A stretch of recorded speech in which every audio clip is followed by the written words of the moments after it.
મસ્ત લે ભગવાન નામ લેતી જા રે સ્વામિનારાયણ સ્વામિનારાયણ વચ્ચે જાડો નથી ને જોતો બસ હવે નાખી દે લાંબો થયો એમ લબડતો ન રખાય છે એ આડો રખાય નાખ બસ સ્વામિનારાયણ બાજરીનો રોટલો તૈયાર થઈ ગયો છે અને મિક્સ શાક છે ભગવાન હાટું હળદર કાકડી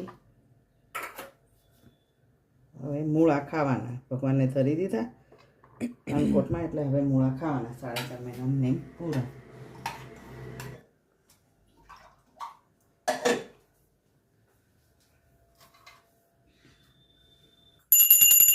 જમો મહારાજ રાજી રહેજો